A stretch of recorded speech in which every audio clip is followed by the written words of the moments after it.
పూర్తి చేస్తామన్నారు సీఎం రేవంత్ రెడ్డి.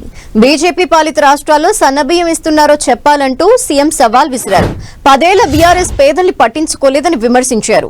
దేవరకొండలో ప్రజాపాలన విజయోత్సవాల్లో పాల్గొన్న సీఎం రేవంత్ కేటీఆర్ పై విమర్శలు గుప్పించారు.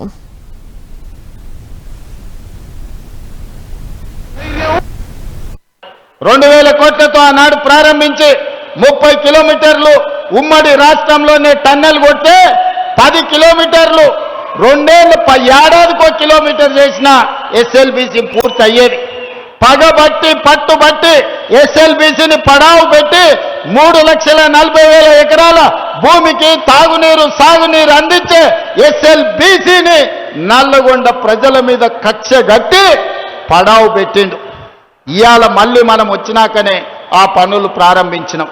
దాంట్లో ప్రమాదవశాత్తు ఒక 8 మంది చచ్చిపోతే మామ అల్లులు పైశాచిక ఆనందం డాన్సులు చేస్తారు. అమ్మయ్య చచ్చిపోయింది, ఇంకా ఎట్లన్నా ఎస్ఎల్బీసీ ఆగుతుందని.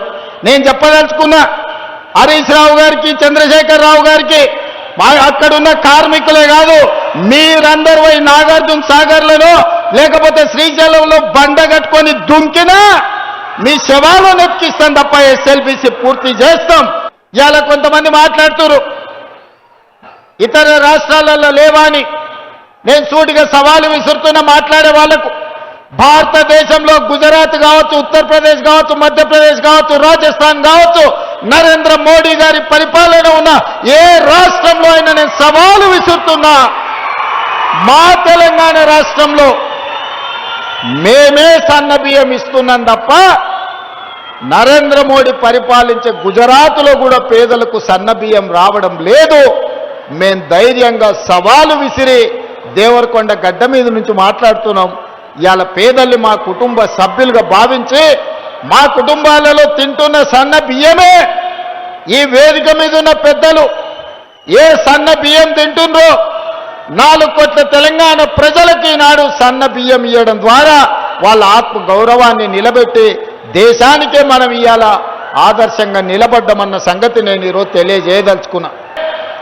ఎన్నికల సందర్భంగా నేను సవాల్ విసిరినా, చంద్రశేఖర్ రావు గారు నువ్వు ఏ ఊర్లో డబల్ బెడ్రూమ్ ఇల్లు ఇచ్చినావో గా ఊర్లో నువ్వు ఓట్లాడుకో. ఏ ఊర్లో అయితే 2004 నుంచి 14 వరకు మేము ఇందిరమ్మ ఇల్లు ఇచ్చినామో మేము ఆ ఊర్లో ఓట్లు అడుగుతాం.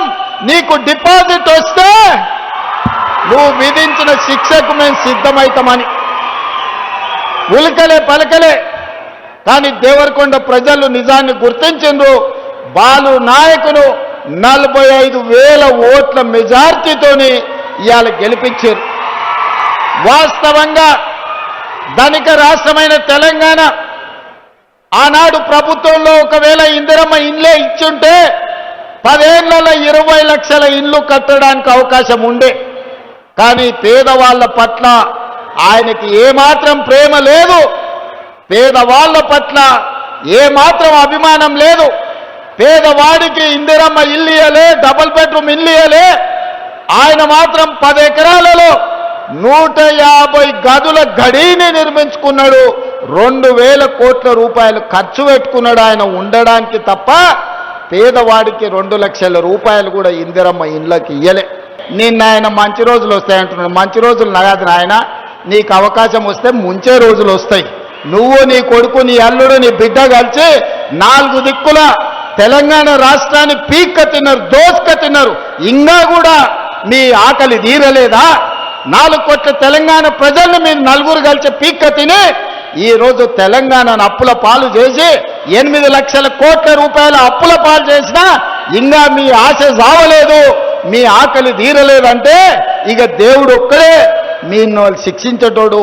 ప్రజలు శిక్షించారు. ఆలోచన చేయండి. చంద్రశేఖరరావు గారు అసెంబ్లీ ఎన్నికలప్పుడు నీ అధికారం పోగొట్టారు, పార్లమెంటు ఎన్నికలప్పుడు నీకు గుండు సున్నా ఇచ్చారు, ఎమ్మెల్సీ ఎన్నికలప్పుడు నీకు నిలబడడానికి అభ్యర్థి దొరకలే. మొన్న జూబ్లీహిల్స్ లో రెఫరెండం అంటే బోడబండ కాడ బండకేసి బాది బొంద పెట్టారు. మాకెవ్వడు అక్కర్లేదు, మా కాంగ్రెస్ పార్టీ కార్యకర్తలు మా దిక్కుంటే నీ పక్కనే నీ కొడుకుంటే చాలు నీ పార్టీని బొంద పెట్టనీకే. నీకెవ్వడు అక్కర్లేదు, నీ కొడుకే గుదిబండ ఆ బండ ఉన్నంతసేపు నీ పార్టీని బొంద పెడతారు. ఇక మంచి రోజులు ఎట్లకెళ్ళి వస్తాయి కేసీఆర్.